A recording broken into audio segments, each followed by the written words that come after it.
മലപ്പുറത്ത് 5.5 വയസ്സുകാരിക്ക് തെരുവുനായയുടെ കടിയേറ്റ ശേഷം ഇപ്പോൾ പേവിഷബാധ സ്ഥിരീകരിച്ചിരിക്കുകയാണ്. നമുക്കൊപ്പം കുട്ടിയുടെ പിതാവുണ്ട്. ഇപ്പൊ എങ്ങനെയുണ്ട് കുട്ടിയുടെ ഡോക്ടർമാരെന്താണ്?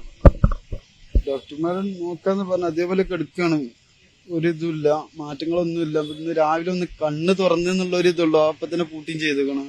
വേറൊരു ഒന്നും ഇതാണില്ല. കാരണം കുട്ടി നമ്മളെ ഒരു ഉമ്മ അപ്പാന്നൊരു വിളി വിളിച്ചാ മതി, നമുക്കൊരു ഇതാണ്. പക്ഷെ ആരും മനസ്സിലാതെ കെടുക്കാണ് കുട്ടി. ആ കെടുപ്പ് കെടുക്കുകയാണ്. എപ്പോഴെവിടെ കൊണ്ടുവന്നേ? ഇവിടെ കൊടുത്തിട്ട് ഇപ്പൊ ഇന്നൊക്കെ ഒരു 6 ദിവസമായി. സംഭവിച്ചിട്ട് പെരുന്നാളിന്റെ 2 ദിവസം മുന്നേ സംഭവിച്ചാണ്. പിന്നെ അത് ഫുള്ള് മുറിയൊക്കെ ഫുള്ള് ഉണങ്ങിയതാണ്. സ്റ്റിച്ചൊക്കെ എടുത്ത് തലമത്ത് സ്റ്റിച്ചും കാലുമത്ത് തുന്നൊക്കെ എടുത്ത് ഇതാക്കി ഫുള്ള് ഉണങ്ങിക്കാണ്ട് ക്ലിയർ ആയതേനു. അങ്ങനെ കുട്ടിനെ സാധാരണ നോർമൽ കുട്ടികളൊക്കെ കൂടെ കളിക്കലൊക്കെ തുടങ്ങിയത് കുട്ടി. അങ്ങനെ പെട്ടെന്ന് ഒരു പനി പനിച്ചതാണ്.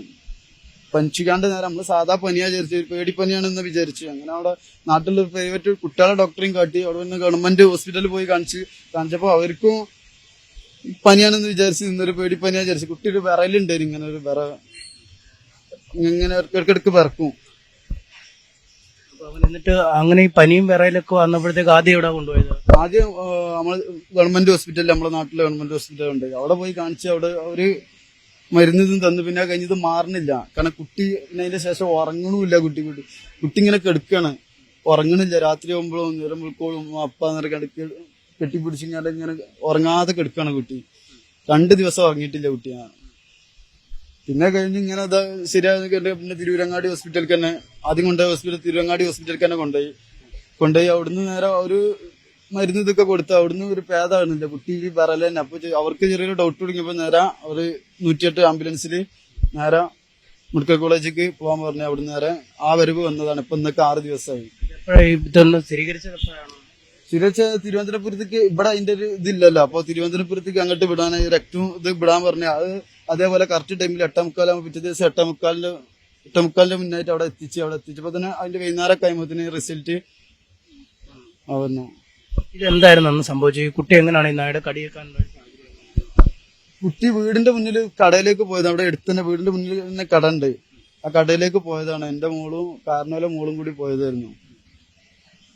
നായ ഓടിച്ച നായ ഓടിച്ചിട്ട് കുട്ടി അങ്ങനെ ഒരു സ്ലോവാണ് കുട്ടി. കാരണവരെ മോളപ്പോ നായിനെ കണ്ടപ്പോ പാഞ്ഞു. അവളവിടെ നിന്ന് റോഡ്മ നിന്ന് അങ്ങനെ നിന്നതില് കുട്ടിനെ പിടിച്ച് കടിച്ച് അങ്ങനെ അടുത്തുള്ള അയൽവാസി 2 ആള് വന്നീന്. അതിന്റെ മോനും കാക്കി വന്നീന്.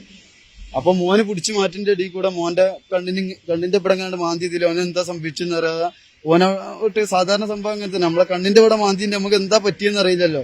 അപ്പൊ ഓൻ പോയി. അപ്പൊ ഓന്റെ പാനെ കൊണ്ട് കൈന്റെ പോലെ അങ്ങോട്ട് ഇങ്ങോട്ട് ആട്ടിയ ശേഷം ഇങ്ങോട്ടും കുട്ടിനെ റോട്ടുമ്പോട്ട് കണ്ട് കുട്ടി ഇങ്ങനെ തിരിയാണ് കിടന്നത്. ഒരു കൈയിട്ട് കണ്ട് ഇങ്ങനെ തിരിയാണ്. നായി പിടിച്ച് കടിച്ച് പറിച്ച് ഇതാക്കാണ്. അങ്ങനെ മൂപ്പര് കുറെ കല്ല് ഇട്ടിട്ട് വടിയിട്ടൊക്കെ ഇതാക്കിയിട്ട് ഇങ്ങോട്ടും വിടണം. ഞങ്ങളുടെ അപ്പൊ ഇതിന്റെ വൈഫ് പറഞ്ഞു നിന്ന് വീട്ടിൽ നിന്ന് കുട്ടികളെ കാണാതായപ്പോ റോട്ടുമ്പോ കയറിയതായിരുന്നു. വീടിന്റെ അടുത്ത് തന്നെ റോഡാണ്. തൊട്ടടുത്ത് തന്നെ കട. റോട്ടുമ്പോ കയറിയപ്പോ ഇങ്ങനെ സംഗതിയാണ്. അപ്പൊ ഞാൻ വർക്കിന് പണിക്ക് പോയതേന്. കൊച്ചിന്റെ എവിടെയൊക്കെ കടിയേറ്റത്? കാലിന് ഇവിടൊക്കെ കടിയിട്ട് ഇവിടൊക്കെ കടിച്ചു നോക്കിയാണ്. പക്ഷെ ഇവിടെ നിന്ന് ഇറച്ചി കിട്ടാഞ്ഞിട്ടാണ് പിന്നെ തലക്കും കടിച്ച്. പിന്നെ ലാസ്റ്റാണ് മസിലിന്റെ ഇവിടെ കടിച്ചു കണ്ടാണ് ഒന്നാ പൊളഞ്ഞ് ഒന്നാണ് ചാടീന്, പുറത്തേക്ക് ഒന്നാ ചാടീന്. നിങ്ങൾ അന്ന് എവിടെ ആശുപത്രിയിലാണ് കൊണ്ടുപോയത്? അത് കഴിഞ്ഞ് നേരെ ഗവൺമെന്റ് ഹോസ്പിറ്റലിലേക്കാണ് നേരെ കൊണ്ടുപോയത്. തിരുവങ്ങാടി ഹോസ്പിറ്റലിൽ നേരെ അവിടുന്ന് ഒരു റെട്ടോൾ കെട്ടിക്കാണ്ടല്ല കേൾക്കാം. അവിടുന്ന് ഇഞ്ചക്ഷൻ എന്തോ അടിച്ചിക്കണെന്നാ പറഞ്ഞു. റെട്ടോൾ ഇട്ടുകാണ്ടല്ല കേൾക്കാൻ പറഞ്ഞു. കേക്ക് വൃത്തിയാക്കിക്കാണ്ട് നേരെ കോളേജിലേക്ക് വന്ന് പിന്നെ അവിടുന്ന് ഇവിടുന്ന് പോലെ ഇഞ്ചക്ഷൻ കുത്തിക്കാണ്ട് കുറെ ഇഞ്ചക്ഷൻ കുത്തി. അങ്ങനെ ഒരു 48 മണിക്കൂർ കഴിയാതെ നമുക്ക് ഒരിക്കലും എന്തും ചെയ്യാൻ പറ്റില്ല. അപ്പൊ 48 മണിക്കൂറിന് വരെ വീട്ടിൽ പറഞ്ഞു വെച്ച് 2 ദിവസം കഴിഞ്ഞ പെരുന്നാളിന്റെ പിറ്റേ ദിവസം പിന്നെയും വന്ന് ഇത് സർജറി കാലിന്റെ ഓപ്പറേഷൻ വേണമെന്ന് പറയാം. അപ്പൊ ഓപ്പറേഷൻ ചെയ്ത് ക്ലിയറാക്കി തുന്നി തലക്ക് 10 സ്റ്റിച്ച് വിട്ട്. അങ്ങനെ അത് കഴിഞ്ഞുകൊണ്ട് നേരെ 2 ദിവസം ഇവിടെ നിർത്തി. ഇങ്ങനെ വീട്ടില് പറഞ്ഞു വെച്ച് ഏകദേശം ഒരു 1-2 ആഴ്ച കഴിയുമ്പോൾ മുറി ഉണങ്ങിക്കണം, പെട്ടെന്ന് ഉണങ്ങിക്കണം. പ്രതീക്ഷിക്കാത്ത ഇതിൽ തന്നെ പെട്ടെന്ന് ഉണങ്ങിയാണ് മുറി. ഒരാഴ്ച കൊണ്ട് തന്നെ അങ്ങനെ ഇത് കഴിഞ്ഞ് സ്റ്റിച്ചൊക്കെ എടുത്ത് ഒക്കെ ക്ലിയർ ആയി. കുട്ടി നോർമൽ ആയിക്കൊണ്ട് കുട്ടികളെ കൂടെ ഒക്കെ കളിക്കാൻ തുടങ്ങിയാണ്. പുറത്തേക്ക് ഇറങ്ങി കളിക്കല് തുടങ്ങി. വേറെ പ്രശ്നമൊന്നും ഉണ്ടായില്ല? വേറെ ഒരു പ്രശ്നമില്ല. പിന്നെ പെട്ടെന്ന് ഇറങ്ങിയ കയറിയില്ല. പിന്നാണ്ട് പനിക്കാൻ തുടങ്ങിയതാണ് കുട്ടി. നമ്മള് സാധാ പനിയാ വിചാരിച്ച് ഒരു ബെറലും ഉണ്ടേന് കുട്ടിക്ക്. നമ്മള് ബെറൽ പനി അങ്ങനെ പേടിച്ചിക്കാണ്ടുള്ള ആ പനിയാണെന്ന് വിചാരിച്ചു നിന്ന് ഞാൻ തിരുവങ്ങാടി ഹോസ്പിറ്റലിൽ ഉണ്ടായി. ഇപ്പൊ ഇങ്ങനെ അവരും വിചാരിച്ചത് പനി എന്തെങ്കിലും വിചാരിച്ച്. അങ്ങനെ ഒരു ഇത് മാറാതായപ്പോ അങ്ങനെ കുട്ടിനെ പറയുന്നത് കണ്ടപ്പോ ഒരു ഡോക്ടർക്ക് ഡൗട്ട് തുടങ്ങിയപ്പോ നേരെ 108 ആംബുലൻസിന് നേരെ കോഴിക്കോട് മെഡിക്കൽ കോളേജിലേക്ക് ഇങ്ങോട്ട് വിട്ട്.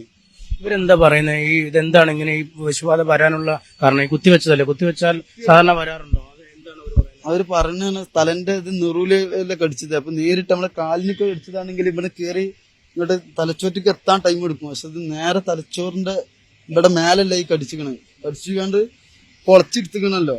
അപ്പൊ അതുകൊണ്ട് പെട്ടെന്ന് ഇതാണെന്ന് അവരങ്ങനെയാണ് ഇവര് പറയുന്നത്. അപ്പൊ ഇത് ഈ കുത്തിവെച്ചാലും അങ്ങനെ കടിച്ചാലും ഭേദമാവില്ലെന്നാണ് പറയുന്നത്. അതൊന്നും അവര് പറയണില്ല. അവര് എന്താന്ന് ഒരു കൃത്യമായ വിശദീകരണം നൽകുന്നില്ല, നിങ്ങളോട് പറയുന്നില്ല. ഇങ്ങനെ സംഗതികളൊക്കെ അവര് പറയുന്നുണ്ട്. കാര്യങ്ങൾ മരുന്ന് എന്തെങ്കിലും നിലവാരം കുറഞ്ഞ അങ്ങനെ എന്തെങ്കിലും ആണെന്ന് സംശയമുണ്ടോ? ഇതിനായിട്ടുള്ള ഒരു മരുന്നില്ല എന്ന് അവര് അല്ല, ആദ്യം കുത്തിവെച്ച മരുന്ന് ഇനി നിലവാരം ഇല്ലാത്തത് കൊണ്ട് വല്ലതും ആണോ, അതോ എന്തെങ്കിലും അറിയില്ല എന്താന്ന് ഇതിന്റെ ഒരു സത്യം. അവർ കൃത്യമായിട്ട് നമ്മളെ കുട്ടി അങ്ങനെ കെടുക്കില്ല, നമുക്കൊന്നും കാട്ടാൻ കഴിയില്ലല്ലോ. അവരൊന്നും പറഞ്ഞില്ല അങ്ങനെ അല്ലെ? അവരിങ്ങനെയാണ് പറയണത്. അവരെ കൊണ്ട് കഴിയേണ്ട പോലെ അവര് നോക്കുന്നുണ്ട് എന്നാണ് അവര് പറയണത്. ഇപ്പൊ മെച്ചപ്പെടുന്നുണ്ടോ ആരോഗ്യസ്ഥിതി? ഇല്ല, ഇന്ന് രാവിലെ ഒന്ന് കണ്ണ് തുറന്നു എന്നാണ് പെങ്ങള് പറഞ്ഞത്. നമ്മളതിന്റെ ഉള്ളിൽ കയറാൻ പറ്റൂല, ഐസൊലേഷനിലാണ്. ഐസൊലേഷൻ. അതിന്റെ 2 പെങ്ങന്മാരാ, മൂത്ത പെങ്ങളും അതിന്റെ ഇളയ പെങ്ങളുമാണ് അതിന്റെ ഉള്ളിലുള്ളത്. ഞാനും വൈഫ് അമ്മ ഒരു പ്രാവശ്യം ഇന്നലെ വന്ന് ഒറ്റ പ്രാവശ്യം കാണിച്ചു തന്നീന് കുട്ടിനെ. അപ്പൊ അങ്ങനെ ബുദ്ധിമുട്ടി തന്നെയാണ് നിൽക്കുന്നത്. ബുദ്ധിമുട്ടിൽ തന്നെ.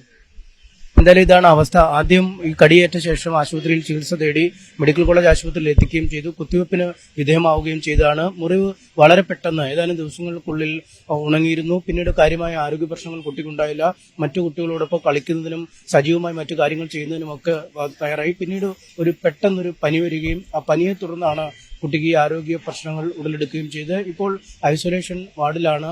വലിയ ഗുരുതരമായ അവസ്ഥയിൽ തന്നെയാണ് ആ കുട്ടി കിടക്കുകയും ചെയ്ത്. എന്താണ് നടന്നത് എന്ന കാര്യത്തെക്കുറിച്ച് ഇപ്പോഴും ഒരു വ്യക്തതയില്ലാത്ത സാഹചര്യമാണ് നിലനിൽക്കുന്നത്.